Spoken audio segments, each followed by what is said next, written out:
Assalamualaikum warahmatullahi wabarakatuh. Salam sejahtera, salam Malaysia Madani, salam perpaduan, salam onde-onde. Lupa pula, salam 40. Semoga rakan-rakan yang awal masuk room saya untuk live seketika ini semuanya berada dalam keadaan sihat walafiat, dilindungi oleh Allah Subhanahu Wa Taala. Semoga dimurahkan rezeki, semoga dikurniakan kesihatan yang baik, diberkati usianya. Terima kasih kerana sudi jenguk-jenguk sekejap di room ini. Dah lama juga tak buat live rasanya. Kita nak sembang apa ni?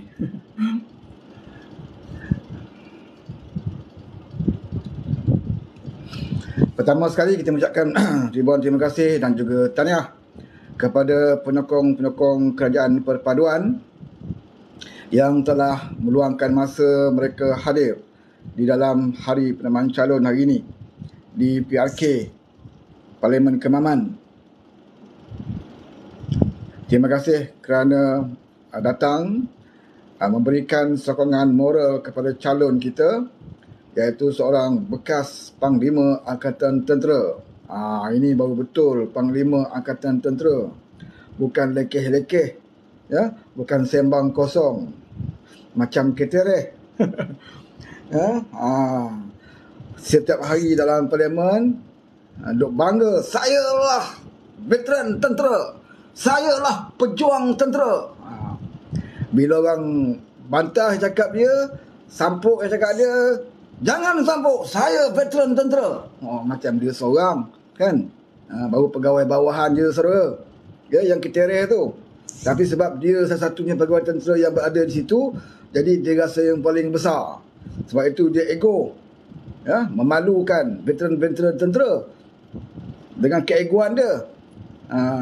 Jadi kalau bekas-bekas tentera yang dengar sepanjang perbahasan dalam parlimen, di mana ketereh bawa isu di dalam parlimen, kita rasa malu. Sebab tidak sepatutnya seorang pegawai tentera membawa hujah-hujah yang nampak memang bodoh.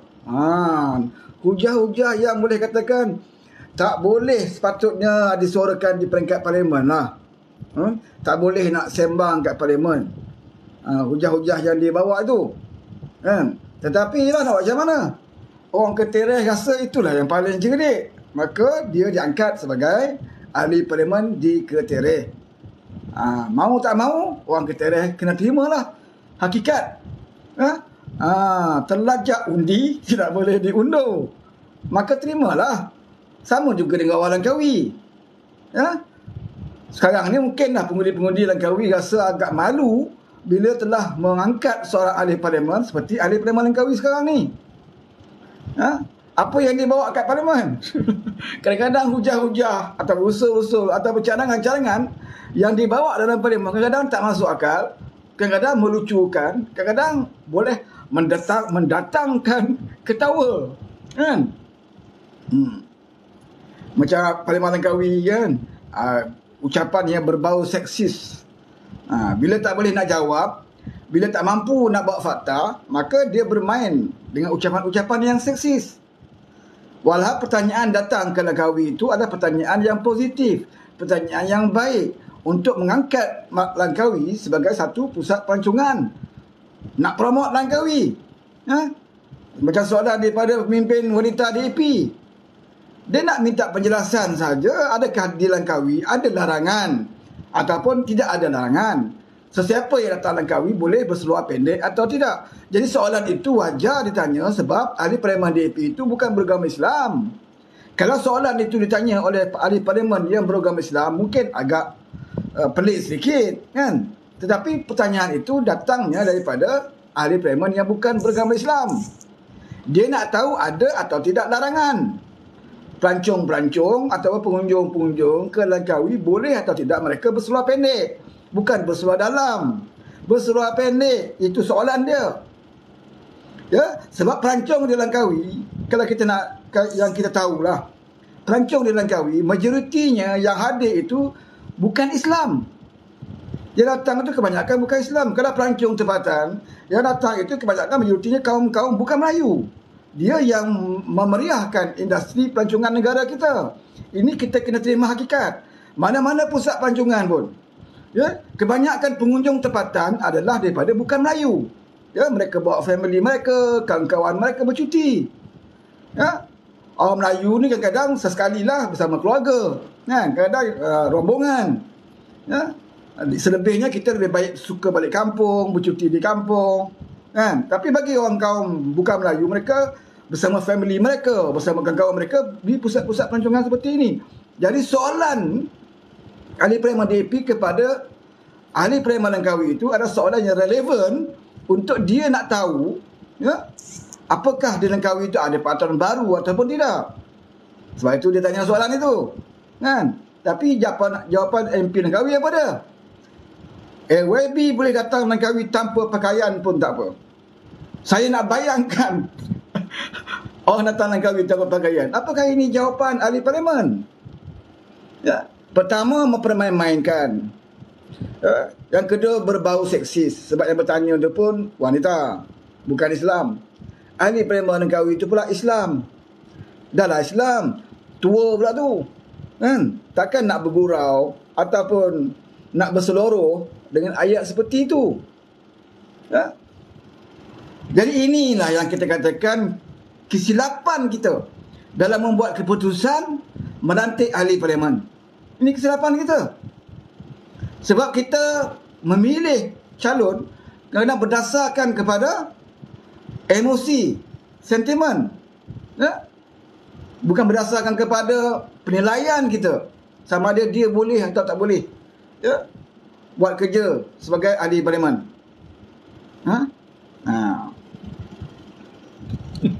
Onde-onde. Standing onde-onde. Ini pun satu ahli parlimen juga ni, yang kau angkat, kan? Nampak cerdik, ya? Jadi orang pengundi di Kepala Batas melihat kepada kelayakan dia ni, okey, bolehlah kot, kan? Jadi ahli parlimen sebab PhD, satu. Yang kedua, ustazah. Takkanlah ustazah nak dekat mengarut. Takkanlah ustazah nak menipu. Ya? Macam kita selalu sebut, takkanlah lebay menipu, kan?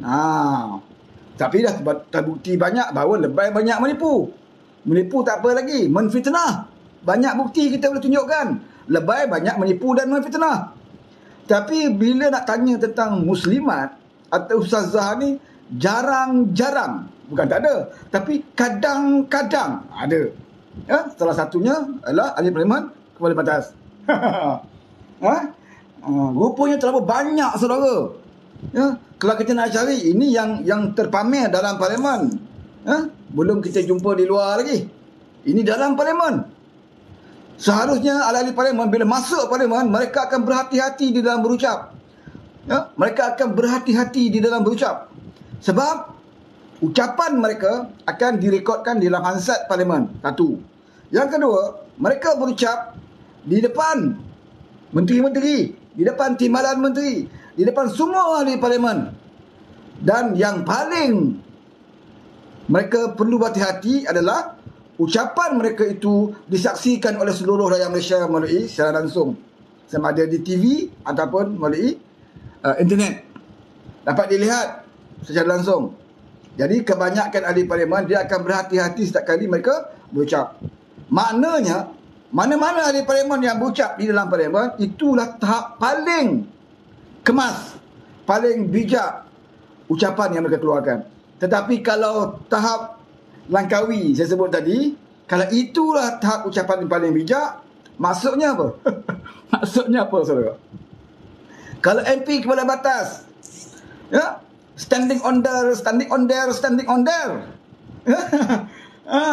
nak masuk mencelah pun, nak masuk mencelah pun dah tak betul, apatah lagi kalau berucap. Sebab itu tak pelik lah kalau hari ini ada lagi tambahan saman untuk dia. Kali ini dia pada tersakok pula saman dia. Sebab apa tersakok saman? Sebab nama dia disebut di dalam fitnah oleh Kepala Batas. So ya. Ini hebatnya Perkhidmatan Nasional PNBES. Di sini ada orang cerita pasal Wahab dan Agus. Saya jemput naik ke petak, kita boleh berdebat dan berbahas dalam isu ini. Saya tidak suka berbahas isu dalam kain orang. Sebab tidak ada manfaat kepada rakyat. Itu satu. Yang kedua, yang terlibat bukan pemimpin saya, bukan ahli parti saya. Dia bukan wakil rakyat, bukan ahli parlimen. Itu pun kalau betul. Dan dia ada keberanian semalam membuat sidang akhbar bersama dengan yang disebut namanya itu 1 jam 2 jam semalam. Dia buka seluas-luasnya kepada wartawan bertanya. Itu keberanian dia. Tak sampai 24 jam. Video tersebar.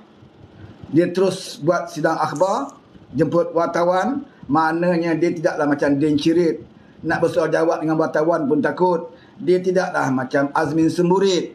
Azmin Semburit tu lagi clear saudara video dia. Kalau kita nak main isu ini, bertahun-tahun dalam pilihan raya, kita boleh tayangkan video Azmin Semburit. Bukan sekadar suara. Clear. Bukan sekadar clear. Pasangan dia mengaku. Hari ni kita tengok Agus yang dikatakan bersama pasangan dia, buat sidang akhbar berdepan dengan soalan wartawan. Cara dia menjawab itu bab lain. Itu perkara lain. Tapi yang paling penting dia berani berdepan dengan wartawan dan berani buat live. Kita tak kata betul dan kita tak kata benar. Kita puji sikap dia. Tak sampai 24 jam dia buat PC. Dia berdepan dengan wartawan, buat live. Kemudian yang paling saya boleh hormat apabila dia sendiri sebelum buat live, dia buat laporan polis. Agus dah buat laporan polis. Wahab, budak Wahab tu, Abdul Wahid. Dia katakan akan membuat laporan polis. Masing-masing dah ada peguam dah. Apa lagi tindakan? Serah pada polis siasat. Apa lagi tindakan? Agus letak jawatan. Seperti mana dia sebut, tidak ada kena-mengena pun dengan video tu. Memang dia letak jawatan. Pasal dia dikritik hebat. Saya di antara orang yang paling lama mengkritik Agus. Berbulan-bulan dahulu. Saya dah kritik. Saya kata ketua JECOM ini harus ditukar. Bukan kerana isu ni, tetapi prestasi dia.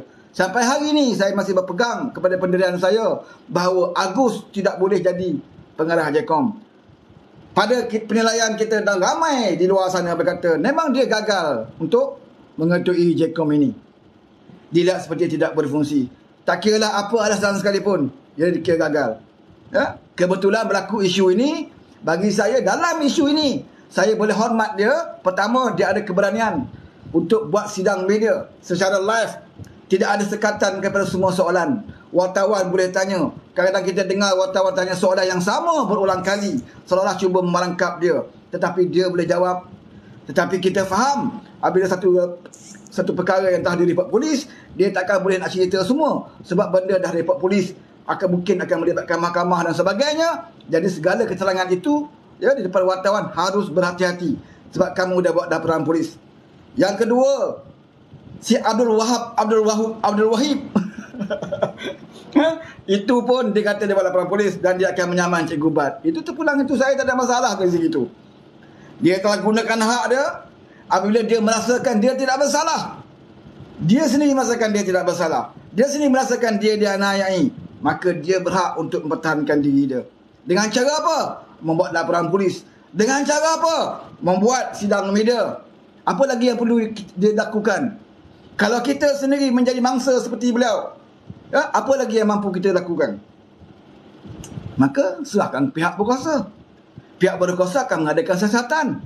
Ketulinan video, apakah benar edit tak edit, akan dilihat. Kalau kita nak bahas isu ini, bandingkan isu Azmin Semburit, saya sebut nama Azmin supaya kalau boleh, kalau dia ada keberanian, dia boleh saman saya. Saya sebut nama Azmin, saya juga sebut nama Haziq. Saya lebih puji kepada pasangan Azmin iaitu Haziq. Haziq buat PC mengaku dia bersama pasangan dia di atas katil. Seperti video tersebar, dia mengaku. Sekarang kita tunggu sidang akhbar daripada Azmin sampai hari ini, saudara. Daripada dia dalam PH, sampai dia dalam PN jadi kerajaan, sampai dia kini jadi pemangkang, dia tak pernah buat PC untuk menyatakan isu skandal semburit dia. Sedangkan dia bekas Menteri Besar, bukan calang-calang. Dia bukan seperti Agus. Azmin adalah bekas Menteri Besar Selangor. Azmin adalah bekas Menteri Kanan, Menteri Ekonomi. Ya? Dua kali, di bawah PH sekali, di bawah PN sekali. Azmin juga adalah ahli parlimen. Ahli parlimen dulu. Sekarang ni sudah jadi Don Hulu Kelang. Maknanya dia pernah jadi ahli parlimen, dia jadi wakil rakyat. Sampai hari ini dia tidak meletakkan jawatan. Usahakan meletak jawatan, dia langsung tak jawab isu semburit dia. Ada banyak laporan polis dibuat lama dah dan disahkan oleh Ketua Polis Negara Hamid Badu ketika itu. Video itu asli, video itu tulen, cuma kabur. Jadi dalam isu Agus ini ada hikmahnya, saudara. Ya, ada hikmah dia. Apa hikmah dia? Kalau isu Agus ini disiasat oleh polis dan polis mendapati ianya tidak kabur atau ia tulen, ya, siasatan dilakukan dengan adil, maka kita menuntut supaya PDAM juga menyiasat kembali kes semburit. Mungkin di zaman Hamid Badu dulu kabur, kerajaan di bawah Mahathir dulu kabur, sebab Azmin hubungan baik dia dengan Mahathir bukan lagi rahsia. Sebab itu kita tahukan di zaman PH Azmin tidak disiasat sebab Perdana Menterinya itu adalah Maha Kuti. Hubungan dia dengan Azmin begitu rapat sebab Azminlah alat yang digunakan oleh Mahathir untuk menyekat kemarahan Anwar Ibrahim. Mana mungkin Mahathir nak Azmin diseret ke mahkamah?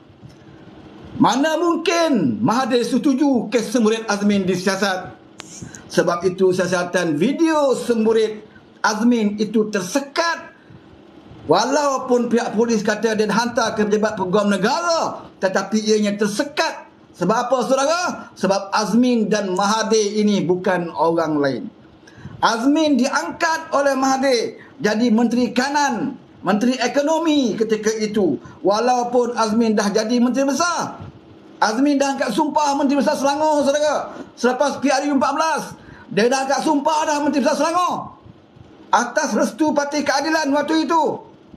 Tetapi Mahathir nak juga Azmin jadi Menteri Pusat. Dia suruh Azmin letak jawatan Menteri Besar Selangor dan jadi Menteri Kabinet di pusat hanya kerana Mahathir nak Azmin berperanan untuk menyekat kemarahan Anwar Ibrahim sebagai Perdana Menteri pengganti beliau. Sebab Mahathir tahu dalam manifesto Mahathir hanya Perdana Menteri sementara.